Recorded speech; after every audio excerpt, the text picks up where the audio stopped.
afternoon and welcome to SAIT Newsfile. I'm Spencer Milkey. Irene Tagama will have a look at all the highlights later in the show. What can we expect? Well, Spencer, we're going to expect a lot of Trojans action, that's for sure. And we're going to talk about how the Flames got extinguished by the Avalanche too. Yeah, that was a tough loss. Alex Mad Dog McLeod has been braving the weather. What are we seeing out there, Alex? Well, Spencer, we did hit a high of 4 degrees today, but it is starting to come down as the sun starts to set on us.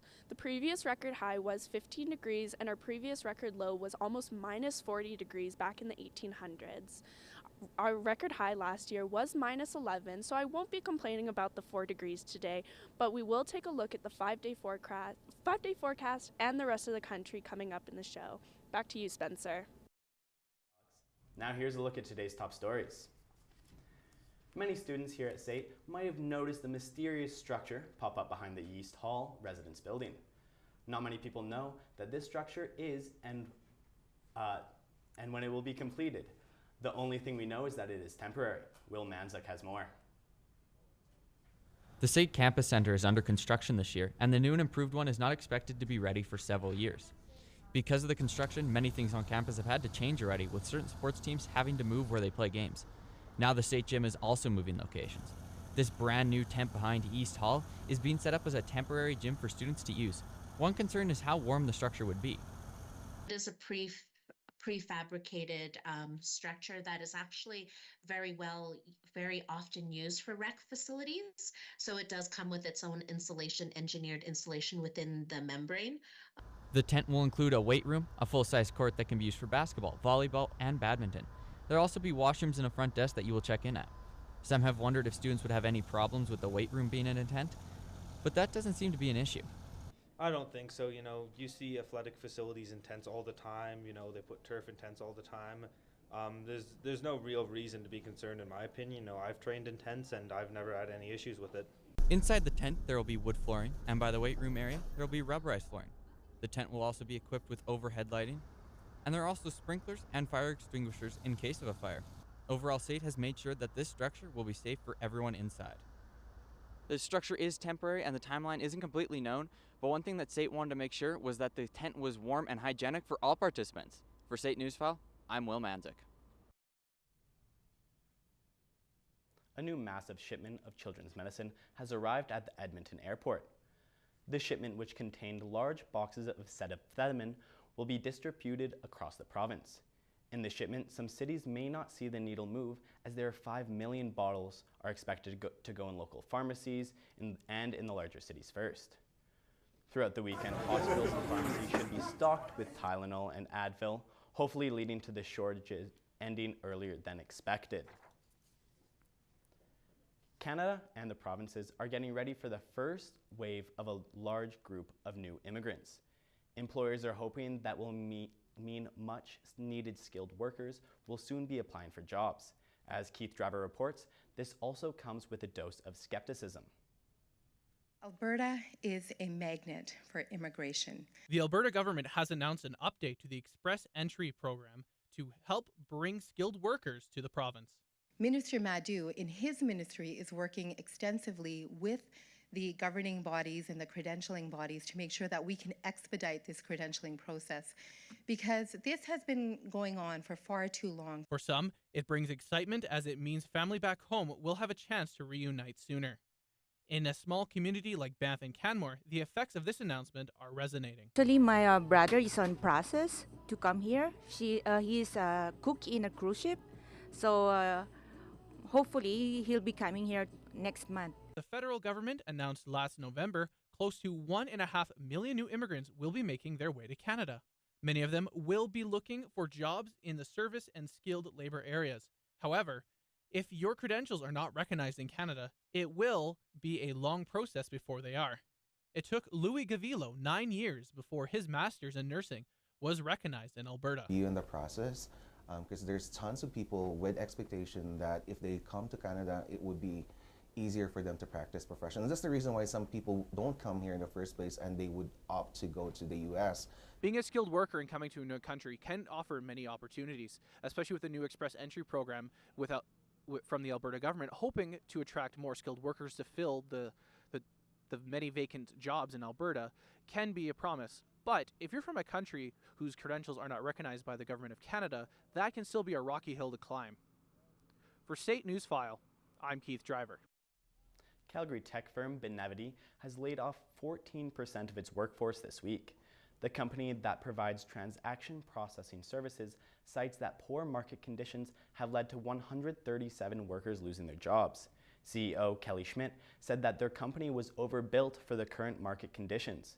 Every employee laid off will be meeting with senior leaders to help with career transitions. With new discount airlines bursting onto the scene in the past few years, the already existing pilot shortage could become an even bigger problem. Experts say that the low-cost airline model is pushing the limits on the aviation industry, and the trend is not going to stop anytime soon. The demand for pilots is skyrocketing, but pilots need to be trained, and that process can take years. For the summer season, airlines like Swoop are increasing their fleet by adding 6 airplanes. The pent-up demand returning, it's obvious that people want to travel, and particularly for leisure, and we're really seeing a ramp up over the last couple of months. Hopefully the new set of students graduating this upcoming year will help soften the blow for commercial pilots. The City of Calgary transit system has some plans set in place to help the transportation system return to the pre-pandemic hours. Katie Rebagliati has been covering this story for us and joins us from the SAIT LRT station. Katie, what can you tell us about the hiring binge? Well, Spencer, Calgary Transit is hiring many key roles to improve their levels of service to help Calgarians get around in their day-to-day life.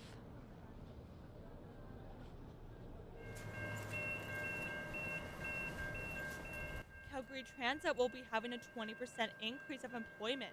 It's hiring 800 transit operators this year. The plan is to hire 400 operators over the next 4 weeks.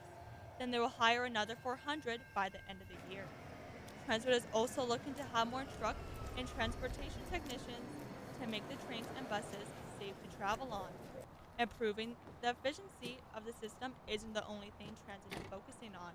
Making all passengers feel safe is the top of the list. I know that we're pairing up with a number of teams in Calgary, City of Calgary Security, also our police department, to encourage people to use our system and have that presence available to them. Many people, especially students, use transit to get around, so this news is a relief to many. I think it's going to benefit me a lot because I take the transit from school to home and from home to school, so it'll be easier for me to get to school on time. Calgary Transit is struggling to find the right mix of employees because the training process has changed and it's a lot more intense. The provincial driving standard requires a large number of 2-on-1 with a driving trainer to get your Class 2 driver's license. It is believed this barrier is holding people back from applying for these jobs, but people may not know what the job comes with. But the wages are very competitive, and of course you have access to the city's pension plan and all of the benefits that that City of Calgary employees enjoy. If you don't have the Class 2 license and you want one of these jobs, it may be worthwhile applying for one and saying you're in the process. Spencer? Thanks, Katie. That was Katie Rebagliati reporting from the SAIT LRT station. It can be kind of scary taking Calgary Transit these days. There have been several incidents reported in the past few months where passengers either saw or were touched by violence. As Colton Pankey reports, Calgary Transit has increased the number of officers on the platform, but many people are still nervous.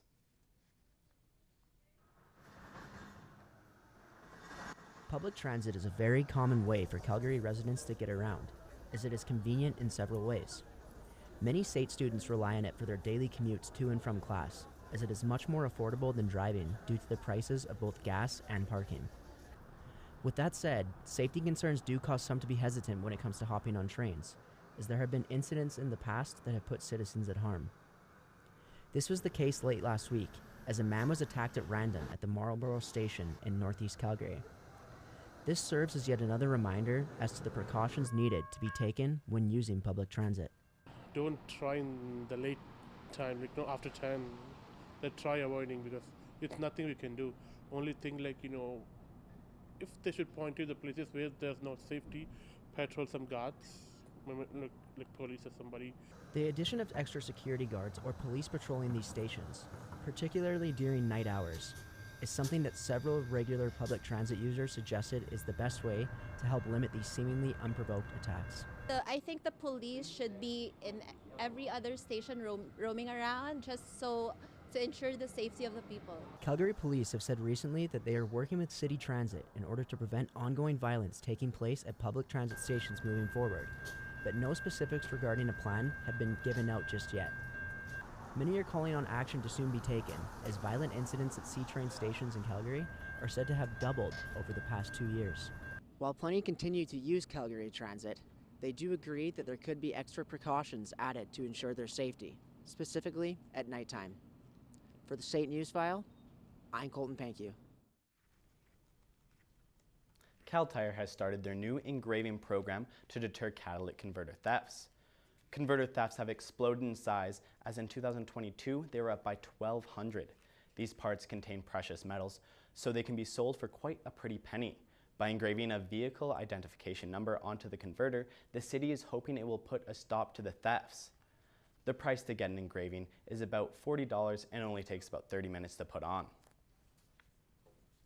After a 3-month investigation, police has seized approximately $130,000 worth of various weapons and drugs. Officers attempted to pull over a vehicle speeding through a playground zone, but the car didn't stop until they crashed near the Elbow Drive and Glenmore Trail intersection. Police seized these items after the crash: a pistol, ammunition, a metal baton, $8,300 in cash, 830 grams of fentanyl, 255 grams of methamphetamine, 240 grams of cocaine, 6 grams of crack cocaine, and 2 individuals were charged with 37 different possessions and crimes. The ban on single-use plastics imposed by the federal government began in late December. While you may see some plastic bags floating around, they will soon go away. The City of Calgary is proposing a bylaw that will put a fee on alternatives to plastic shopping bags and direct businesses how to offer single-use items. Brett Quinn has more. Chance to add their input as Calgary City Council debates a proposed bylaw that will regulate single-use plastic in the city. The bylaw proposes a mandatory minimum fee for local businesses to charge 15 cents for paper bags and $1 for reusable. Those fees would increase after the first year of bylaw passage. With the federal single-use plastic ban, some question why the city would propose a bylaw, but Mayor Jody Gondak says the bylaw is not a ban, that it will set a price across the board so that consumers... I think really what it offers is a consistent message for consumers to say you can anticipate that this will be the charge for a reusable bag or that this will be a charge for a single-use bag. And I think that's important for people to know what they're expecting at all businesses in Calgary. But For small businesses like coffee shops, it will restrict them from leaving out things like stir sticks and napkins for customers and would make those by request only. But some don't mind because it will be good for the environment and signal some sort of climate action.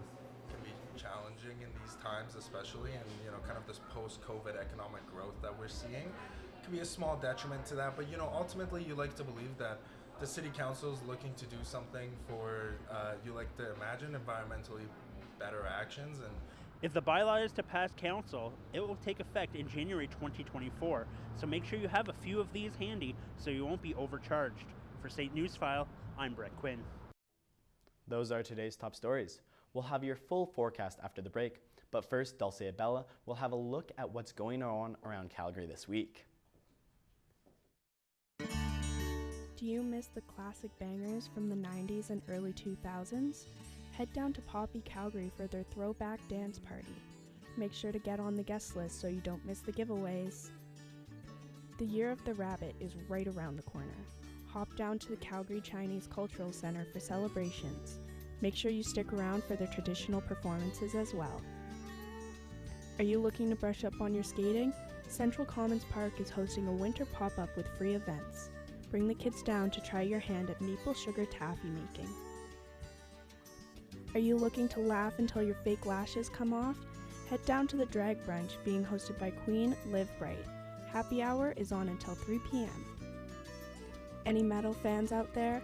Anthrax and Black Label Society are playing the Grey Eagle Resort on Sunday. This is an all-ages show, so bring the kids. No fake IDs needed.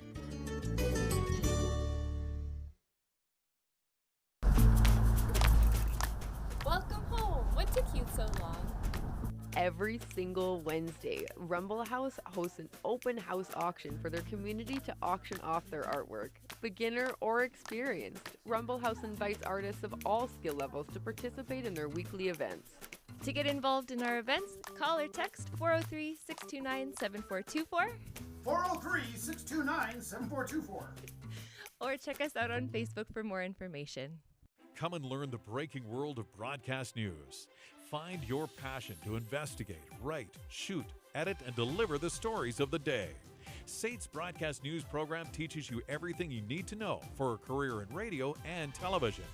Become the next great anchor, reporter, or personality using industry standard technology alongside qualified instructors with years of experience.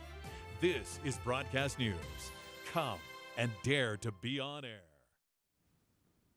Hi, I know you guys are expecting Alex McLeod here. Unfortunately, she's feeling a bit under the weather, so I'm here to show you guys what's been happening in our country. Now, looking at the western side of the country.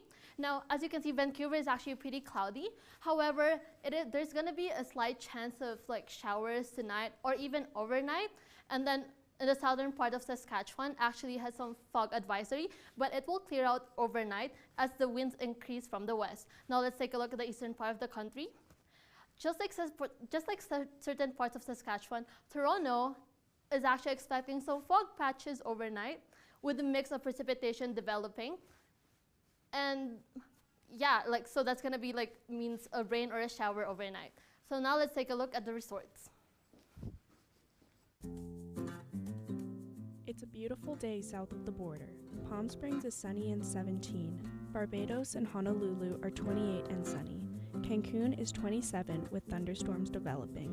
Orlando is also 27 but sunny. Las Vegas is partly sunny and 10 degrees. Now looking at the weather today, it's actually 4 degrees and it's pretty cloudy, and the wind is coming from the north at 21 kilometers per hour, and for the next couple of days expected to be cloudy but also with a mix of sun. Now let's take a look at what's happening in our province.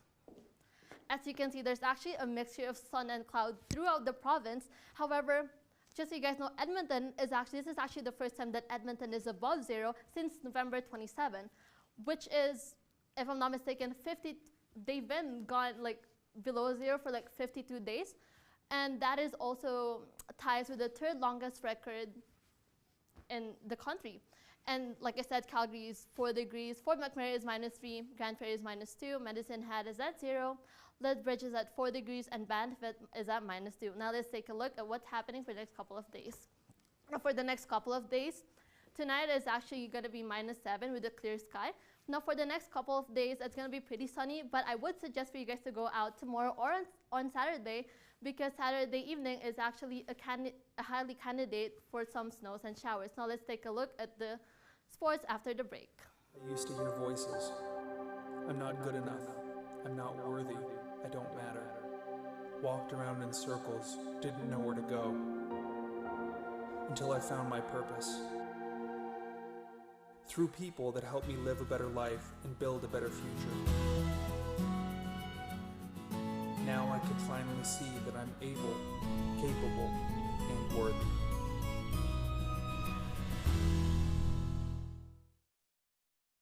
Come and learn the fast-paced world of television production. Find your passion to write, shoot, edit, and direct news, sports, and dramatic productions. With industry-standard technology and the best instructors in the business, SAIT's television production program teaches you everything you need to know for a career in broadcasting. This is television production. Come and dare to be on air. Welcome back to SAIT Newsfile. Irene Tagama joins us now for a look at the latest highlights. What are we looking for? Like I said, we're going to expect a lot of children's action happening, and at the same time, we're going to talk about the Flames and the NHL and NFL, of course, and tennis as well. Let's get into it. So the Trojans are gearing up full throttle for their games tomorrow evening. The games to be played tomorrow will be curling, basketball, volleyball, and hockey. The Trojans curling team will visit the Concordia University of Edmonton and will play at the Avenir Curling Club. The women's curling team will play against the CEU Thunder for their first game and Nate Oaks for their second game. The men's curling team will play against Nate Oaks as well. For basketball, Trojans women and men's basketball team will play against the Old College Broncos. The women's basketball team will play at 6 p.m., whereas the men's basketball team will play at 8 p.m.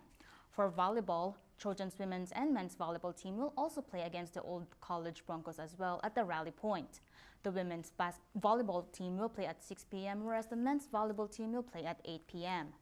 The women's hockey team will play against the Lakeland College Rustlers at 7 p.m. at the Ross Robertson Arena, whereas the men's hockey team will meet the Red Deer Polytechnic Kings at the Winsport Arena at 7 p.m. The Colorado Avalanche extinguished the Flames last night with 4-1 last night at the Saddle Dome. Tyler Toffoli managed to score a goal in the third period with assists from Rasmus Andersson and Elias Lindholm at the 2-minute mark. Cale Makar's absence due to undisclosed injury didn't slow the Avalanche down. In fact, Mikko Rantanen and Arturi Leikonen both scored 2 goals, leading the Avalanche to victory. The Flames will welcome the Tampa Bay Lightnings on Saturday. Rantanen scored in the first and third period, and Leikonen scored twice in the first period. The Calgary Hitmen fell against the Cougars 6-5 last night at the Seven Chiefs Sports Complex.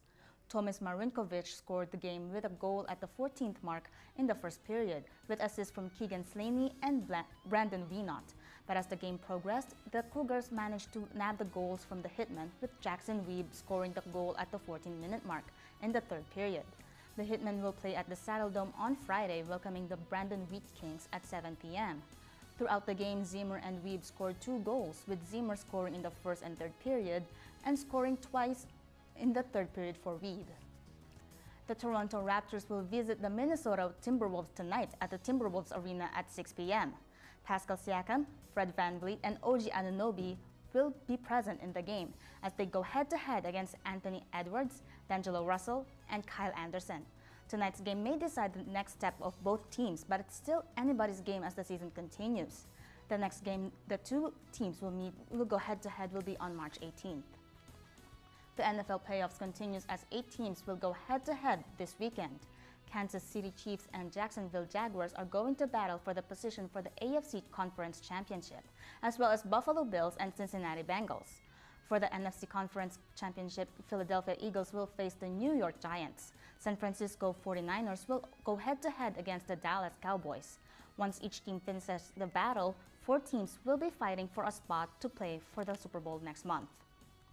Canada's Leila Fernandez lost against France's Caroline Garcia at the women's singles second round for the Australian Open with 7-6, 7-5. Fernandez fell under Garcia's clutches against the Catherine Seabov in the first round. Garcia was seen to be thrown off with Fernandez's steady defense in the first set, but despite the rocky start for her, she manages to finish strong in the game. Despite losing at the singles game, Fernandez is still around the Open for the women's doubles along Bethany Mattek-Sands. The pair will battle against Brazil's Beatriz Haddad-Maia and China's Zhang Wei later today. Garcia dominated the serve with 11 aces. The match lasted 1 hour and 52 minutes. Fernandez's double faults made her a solid player earlier in the second set. And post-secondary students are burning out from all the stress and anxiety that comes with a busy schedule. The Make Some Noise for Mental Health campaign is an award-winning initiative created by the Trojans to help break the stigma around mental health with the help of some fun events. As DJ Todd reports, sometimes a student needs a fun distraction on the campus. What started as a small campaign with a big message back in 2015 at the Southern Alberta Institute of Technology, the Make Some Noise for Mental Health campaign has spread throughout all of Alberta. For 1 month in each of the last 7 years, all 17 ACAC institutions have hosted on-campus events to help raise awareness to help break the stigma around mental health. Thursday was day 3 of the campaign, where SAIT hosted the Snacks and Relax with Esports event in the Senator Burns building. Well, a lot of people might feel video games are bad for sociability. Event organizers couldn't disagree more. Well, it's definitely a way that people feel comfortable and in their own skin when they're playing video games a lot of the time, and it's a lot of relaxing a lot of the time at home. But since it is esports, we really believe in uniting people as a team. Back in 2021, more than 60% of college students met the criteria for at least one mental health problem. And for a lot of the students here at SAIT, events like these are more than just games. Any type of outlet like esports, it kind of helps out with kind of calming yourself. And this just kind of helps point those out to those who might not think that it kind of counts towards them, because it is, again, not always the easiest to get students to come in on themselves, to get the help that they need. SAIT esports manager Andrew Tan is glad his team could help out with the campaign. He says the competitiveness of the games helps students take their mind off things. You can see here that people are laughing, people are having fun, people are enjoying themselves, and I'm hoping that the stigma behind video games of being alone and not really have social aspect can be changed with these events. This might all look like fun and games, but this is just one way SAIT tries to spread the right message for students to get the counseling they need. From SAIT Newsfile, I'm DJ Todd. And that's the look at sports. After the break, we'll take a look at how a Canadian cocktail has become popular worldwide.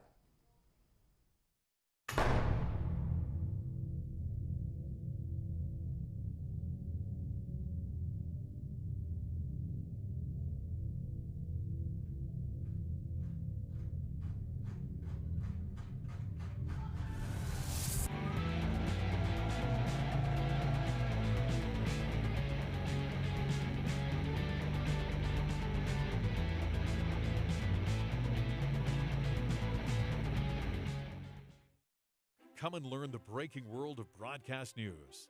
Find your passion to investigate, write, shoot, edit, and deliver the stories of the day. SAIT's broadcast news program teaches you everything you need to know for a career in radio and television. Become the next great anchor, reporter, or personality using industry standard technology alongside qualified instructors with years of experience. This is broadcast news. Come and dare to be on air. It's something most of us don't think about much when ordering a drink at brunch, or any time of day for that matter. The Caesar is a classic Canadian cocktail invented right here in Calgary. As Brendan Harper reports, that combination of Clamato and vodka resonates around the world. It's the afternoon in downtown Calgary, and local bars prepare for drink service. For bartenders, a uniquely Canadian beverage is always at the top of the order list. Caesars, out of all the mixed drinks or highballs, it's definitely the most popular for sure. It's a very easy drink that a lot of people can drink. You know, it's a classic drink. You know, you've probably grown up drinking them. You've probably seen your parents drinking them. It's like a family heritage type vibe. Any given day, I'm making about 20 or 30 of them on a shift. In 1969, a restaurant manager by the name of Walter Schell worked locally at the Calgary Inn, now known as the Westin. He was tasked to create a signature beverage for the new restaurant within the inn.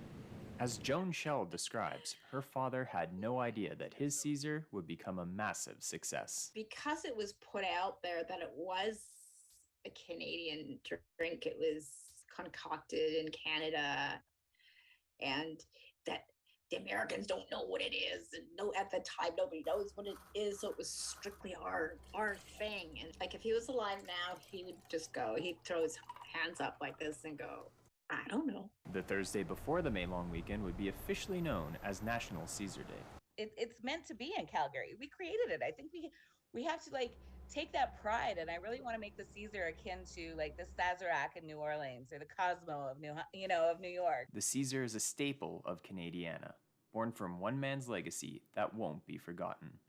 For SAIT Newsfile, I'm Brendan Harper. That's it for tonight's Newsfile. See you next Tuesday. Good night.